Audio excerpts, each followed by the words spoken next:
Antes compartirle esta información del caso de Carlos Emilio. Recuerda, este joven de Durango que desapareció en Mazatlán. El 5 de octubre fue con su familia a comer a un restaurante, se paró al baño y ya no supieron más.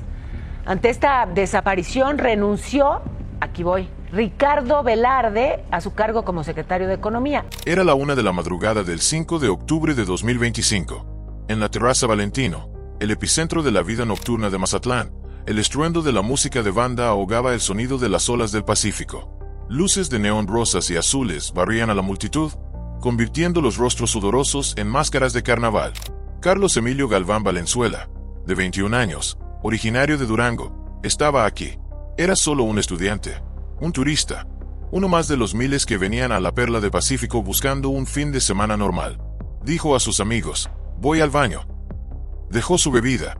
Caminó hacia el pasillo oscuro donde estaba el letrero de los sanitarios. Nunca salió. 18 días después. 18 días de silencio por parte de las autoridades. 18 días de un infierno en vida para una familia en Durango. Y entonces, ese lugar, esa ostentosa trampa para turistas, fue clausurado. No por la policía local, sino por fuerzas federales. Al mismo tiempo, Ricardo Piti Velarde, propietario de la Terraza Valentino, una figura considerada el niño prodigio del empresariado, renunció abruptamente a su cargo de secretario de Desarrollo Económico del estado de Sinaloa. El escándalo ya no era una noticia local. Había estallado en el escritorio del presidente en la Ciudad de México. La presión social, impulsada por una familia que se negó a doblegarse, había activado lo inevitable. Un nombre fue enviado a este puerto, un puerto acostumbrado a guardar silencio tras la música nocturna. Un nombre que traía consigo el peso del acero y de las sangrientas batallas en las calles de la capital, Omar García Harfuch. Su llegada rasgó el telón de terciopelo de Mazatlán. La fiesta había terminado, y hoy, bajo el sol implacable de Sinaloa, solo queda una pregunta abierta, una pregunta que hiela la sangre. Carlos Emilio no fue el primero. Entonces, ¿cuántas otras desapariciones han sido ocultadas detrás de las luces de neón y los vasos de tequila? La noche del 5 de octubre comenzó como cualquier otra en la zona dorada. Mazatlán estaba en la cima de su complacencia turística. Carlos Emilio, de 21 años, un joven con un rostro sonriente que más tarde obsesionaría a los noticieros nacionales, había conducido desde Durango con sus amigos. Buscaban alivio, música y el mar. Cerca de la medianoche, eligieron la Terraza Valentino. ¿Por qué no? Era famosa, era segura. Era el lugar donde había que estar. Seguridad es la mayor ilusión que venden estos lugares. La venden a través de cordones de terciopelo rojo, guardaespaldas en trajes negros y precios exorbitantes. Es un contrato tácito. Tú pagas, nosotros te protegemos de la realidad de Sinaloa fuera de estos muros. El caso de Carlos Emilio demostró que ese contrato era una mentira. Adentro, el ambiente era denso. Música fuerte, luces parpadeantes, el choque de los cuerpos. Turistas estadounidenses se mezclaban con jóvenes fresas, hijos de ricos, locales, quizás, con personajes a los que nunca querrías mirar a los ojos dos veces. Eso es Mazatlán. Minutos antes de la 1 de la mañana, Carlos Emilio se levantó. Dijo esa frase fatídica: voy al baño. Dejó su bebida, su teléfono seguía en su bolsillo. Caminó hacia el fondo del bar. Pasaron 5 minutos, 10 minutos. Sus amigos comenzaron a inquietarse. Un amigo envió un mensaje. ¿Dónde estás? Sin respuesta. 20 minutos. Este es el momento en que la inquietud se convierte en un miedo vago. En un bar ruidoso, 20 minutos es mucho tiempo. Suficiente para perderse, pero también suficiente para que algo suceda. Empezaron a buscar. Primero en el área de su mesa, luego en la barra. Intentaron abrirse paso hacia la zona de los baños. Le preguntaron a un guardia de seguridad. El guardia se encogió de hombros. Probablemente salió a fumar. Pero él no fumaba. Salieron. No había rastro. Regresaron adentro. Llamaron frenéticamente a su teléfono. Y el teléfono sonó. Sonó. Y sonó. ¿Podían oírlo? No. La música era demasiado alta. Pero estaba conectando. Él no contestaba. Buscaron por los alrededores. En el malecón. Nada. Cuando el amanecer despuntó sobre el puerto, el miedo vago se había convertido en una verdad aterradora. Carlos había desaparecido. La familia en Durango recibió la llamada de madrugada. El infierno comenzó. La verdadera tortura residía en ese teléfono que sonaba. Significaba que todavía estaba cerca. Significaba que el teléfono aún tenía batería. Significaba que no había sido robado. O peor, significaba que a quienes se lo llevaron no les importaba el teléfono, les importaba él. Días después, un débil rayo de esperanza, o quizás una burla cruel. La señal del teléfono móvil del joven fue localizada. Ya no estaba en la Terraza Valentino. Estaba en un departamento en Lomas de Mazatlán, una zona residencial acomodada. La familia informó inmediatamente a las autoridades estatales. Suplicaron por una orden de registro. ¿Y qué recibieron? Silencio. Ninguna autoridad confirmó la verificación. Ese departamento nunca fue cateado. El rastro, posiblemente el último rastro caliente, se dejó enfriar. ¿Por qué no? ¿Por qué no registrar? Una señal de teléfono es una prueba clara. Esta falta de acción no fue negligencia. Fue una decisión consciente. Alguien dio la orden de no moverse. Esta fue la primera señal de que la desaparición de Carlos Emilio no era un crimen aleatorio. Había tocado un nervio de poder. Desde entonces, su paradero sigue siendo un misterio del que este puerto no quiere hablar. Mazatlán no es solo sol y playa. Es una máquina de hacer dinero. Y el motor de esa máquina es la vida nocturna. En la última década, los bares temáticos, los clubes nocturnos, antros, de lujo y las terrazas con vista al mar han surgido como hongos. Pero dos nombres destacaban sobre el resto, como las joyas de la corona: Cotorritos Marina y Terraza Valentino. Ambos formaban parte del grupo Eleva. Eleva no es solo un negocio, es una fuerza. En Sinaloa, para operar los establecimientos de vida nocturna más exitosos, necesitas más que una licencia comercial. Necesitas protección. Necesitas conexiones. Necesitas permiso tanto de las autoridades visibles como de las invisibles. ¿Cómo se promocionaban estos lugares? Espacios seguros, modernos, experiencias VIP, vigilancia privada. Eran el patio de recreo para influencers, turistas adinerados y jóvenes locales que querían presumir. Pero bajo la capa de glamour, las grietas ya habían aparecido. Agosto de 2025. Solo 2 meses antes de que Carlos desapareciera, una advertencia al rojo vivo fue ignorada. 3 jóvenes de Culiacán desaparecieron después de un altercado dentro de Cotorritos Marina. Los eventos estaban directamente relacionados con el personal de seguridad del bar. Días después, reaparecieron, golpeados, amenazados, pero vivos. El incidente habría sido enterrado, si no fuera porque alguien alzó la voz. Carla Montero, exdiputada y tía de uno de los jóvenes, hizo una denuncia pública. Cuestionó la seguridad de estos espacios. Insinuó una red de protección clandestina. Esta fue la red flag, bandera roja. Una desaparición temporal, un secuestro express. Se resolvió, pero demostró una cosa. Lo que sucedía dentro de estos bares, se quedaba dentro de estos bares. Su personal de seguridad no estaba solo para mantener el orden, eran un ejército privado. 2 meses después, Terraza Valentino. Carlos Emilio desaparece. El patrón era claro. 2 incidentes graves. 2 bares. El mismo grupo. El mismo propietario. Ambos operando sin castigo real. La fiesta continuó, pero las preguntas sobre quién estaba protegiendo a estos negocios comenzaron a sonar más fuerte que cualquier altavoz. Y eso nos lleva al propietario. Ricardo Piti Velarde Cárdenas no era un hombre cualquiera.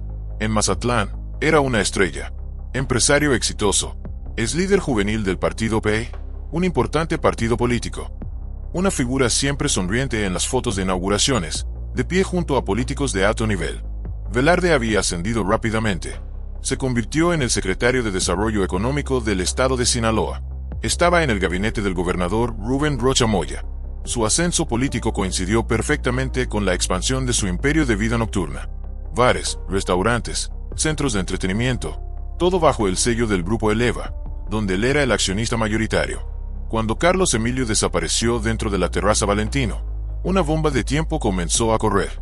La presión mediática y social, especialmente desde Durango, comenzó a escalar. El nombre de Velarde comenzó a aparecer junto al de Carlos Emilio en los titulares. Sin embargo, Velarde se mantuvo en su puesto. 6 de octubre, 10 de octubre, 15 de octubre, 20 de octubre. Seguía siendo el secretario de Economía. El gobierno del estado de Sinaloa guardó silencio total. Este silencio era una confesión. El gobernador Rocha Moya estaba tratando de proteger a su hombre. Esperaban que el incidente se calmara. Esperaban que la familia se rindiera. Subestimaron la furia de una madre y la atención de los medios nacionales. Y entonces, el 23 de octubre, un evento lo cambió todo. El Gabinete de Seguridad Federal, enviado por el gobierno central, sesionó por primera vez en Mazatlán. Y justo ese día, Ricardo Piti Velarde renunció. El gobernador Rocha Moya anunció la noticia a través de las redes sociales, tratando de hacerla parecer un gesto voluntario. Velarde emitió un comunicado de prensa, diciendo que dejaba el cargo para colaborar con transparencia. Su salida no cerró el caso. Al contrario, abrió una nueva línea de investigación, más peligrosa. ¿Cómo pudo un alto funcionario estatal operar bares vinculados a múltiples desapariciones sin que nadie en el gobierno dijera nada? ¿Hasta dónde llegaba la complicidad? La desaparición de Carlos Emilio no era solo una tragedia personal. Era una crisis política en toda regla. El gobernador Rubén Rocha Moya estaba atrapado en medio. Desde el estado vecino de Durango, el gobernador Esteban Villegas, también aliado político de Rocha, exigió públicamente acciones. No podía quedarse callado cuando un ciudadano suyo desaparecía en el territorio de Rocha. La familia de Carlos Emilio, liderada por su incansable madre, Brenda Valenzuela, organizó protestas diarias. Convirtieron su dolor en un arma. Los medios nacionales se volcaron sobre Mazatlán, no para filmar las playas, sino para filmar los rostros enojados y las pancartas de buscando a Carlos. Mazatlán fue repentinamente catalogado como un destino inseguro. Para un puerto turístico, inseguro es una sentencia de muerte económica. Es peor que la violencia de los cárteles, porque implica que incluso los espacios seguros para turistas han sido comprometidos. Cuando los periodistas lo acorralaron sobre si destituiría a Velarde, Rocha Moya dio respuestas débiles. No se descarta nada. Estamos investigando. La lentitud en actuar era evidente. Los cateos en la Terraza Valentino no se realizaron de inmediato. El gobierno estatal guardó silencio durante días. La renuncia de Velarde el 23 de octubre, cuando mantenerlo en el gabinete ya era insostenible, fue una reacción demasiado tardía. Para el público, fue una admisión de fracaso. La reputación del gobierno de Rocha Moya estaba gravemente amenazada. Se veía débil, reactivo y, lo peor de todo, posiblemente cómplice. Este vacío de poder, este fracaso evidente de las autoridades locales para manejar un caso de alto perfil, abrió el camino para la intervención federal. Y con ello, el nombre que cambiaría todo el curso del caso. 23 de octubre de 2025. Mazatlán despertó con una atmósfera diferente. El Gabinete de Seguridad del Gobierno Federal había aterrizado. Al frente de la delegación estaba Omar García Harfuch, secretario de Seguridad y Protección Ciudadana. El discurso oficial al público fue sobre cifras. Reducción del 75% en homicidios dolosos. Operativos exitosos. Pero fuera de cámaras, el verdadero propósito de la visita era un secreto a voces. El caso Carlos Emilio. El caso había causado indignación en Durango. Amenazaba la industria turística. Y lo más importante, exponía la podredumbre de la conexión entre la política y el crimen organizado en Sinaloa. Harfuch no hizo ninguna declaración sobre Carlos Emilio ante los medios. No lo necesitaba. Su equipo ya había tomado el control del expediente. La reunión en Mazatlán fue un punto de inflexión. Horas después de la reunión. Evento 1. Ricardo Velarde renuncia. Horas después de la reunión. Evento 2. Las fuerzas especiales federales comienzan a actuar. Lo que antes se manejaba como un problema local, ahora tenía el peso de todo el Estado mexicano detrás. La noche del 23 de octubre, mientras la ciudad comentaba la renuncia de Velarde, se desplegó un operativo sigiloso. Tenía un nombre en clave interno: Operación Valentina. El objetivo: Terraza Valentino. El cateo no fue ruidoso. Sin sirenas, agentes federales, en equipo táctico, entraron a las instalaciones en la oscuridad. No buscaban drogas ni armas. Buscaban a un joven desaparecido. Voltearon todo: baños, almacenes, oficinas, pasillos de servicio. La hipótesis más fuerte que seguía el equipo de inteligencia de Harfuch era algo escalofriante: un pasadizo de limpieza. La teoría era que este pasadizo conectaba áreas privadas del bar con establecimientos contiguos, o quizás directamente a un estacionamiento oscuro. Las autoridades locales, ahora marginadas, negaron públicamente cualquier avance. Pero las filtraciones indicaban que los agentes federales habían incautado grabaciones de video, DVR no solo de las cámaras principales, sino también de los servidores de respaldo, equipos de almacenamiento, computadoras de la oficina de administración, restos de tela y muestras biológicas, recolectadas de áreas restringidas, incluyendo los baños donde Carlos fue visto por última vez. El ADN no miente. Las cámaras pueden ser borradas, los testigos pueden ser intimidados, pero la sangre, el cabello o un trozo de tela rasgado contarán una historia permanente. Harfuch no confiaba en los testimonios de los empleados, confiaba en la ciencia forense. Terraza Valentino no fue el único lugar. Otros bares del grupo Eleva, incluido Cotorritos Marina, también estaban en la mira. La lista de empleados, especialmente el equipo de seguridad privada de Velarde, comenzó a circular entre las agencias de inteligencia federal. El cambio de tono era claro. Ya no se trataba de esperar declaraciones de la Fiscalía Estatal. Harfuch había tomado el control del tablero. La noche de Mazatlán, acostumbrada al ruido superficial, ahora enfrentaba un silencio denso, cargado de investigaciones, miedo y un operativo federal que no dejaría piedra sin mover. Detrás de la desaparición, detrás de Piti Velarde, detrás del fracaso de las autoridades locales, siempre hay una sombra más grande. Esto es Sinaloa. Y en Sinaloa, esa sombra tiene un nombre. La línea de investigación que pocos se atrevían a mencionar públicamente, pero que era central en la operación de Harfuch, era esta: la infiltración del cártel de Sinaloa en la vida nocturna de Mazatlán. Según fuentes de inteligencia federal, los bares operados por el grupo Eleva no eran solo lugares de entretenimiento. Podrían haber sido utilizados como puntos de reunión para operadores criminales de medio y alto nivel. Lavado de dinero, a través del consumo VIP, la venta de alcohol a precios inflados y transacciones en efectivo sin registro fiscal. Centros de operaciones, espacios para reclutar jóvenes o, en el peor de los casos, lugares para impartir castigos. Las botellas de champán de miles de dólares no eran solo para celebrar, eran lavadoras. Cada copa levantada en la zona VIP era $1 sucio que se limpiaba y se introducía en la economía legal. Estos bares eran la intersección perfecta entre el inframundo y la alta sociedad. La modalidad de fiestas privadas, el uso de servicios de transporte contratados por los propios establecimientos y el control estricto de la seguridad privada, leales al dueño más que a la ley, habían levantado sospechas. El incidente de Cotorritos Marina en agosto fue una advertencia. Fue desestimada. El nombre Los Chapitos, los hijos del Chapo Guzmán, quienes ahora controlan una facción importante del cártel, aparecía en los informes de inteligencia. Se creía que tenían un interés directo en controlar la vida nocturna del puerto, no solo por el dinero, sino para mantener el control social y logístico. Si esto era cierto, entonces Ricardo Piti Velarde no era solo un empresario con conexiones políticas. Sería una fachada, un socio, y la Terraza Valentino no era un bar. Era territorio del cártel. Esta conexión, aunque no confirmada oficialmente, fue suficiente para que Harfuch autorizara una intervención amplia y profunda en Mazatlán. Si se demostraba que estos bares operaban como tapaderas para estructuras criminales, el caso de Carlos Emilio escalaría.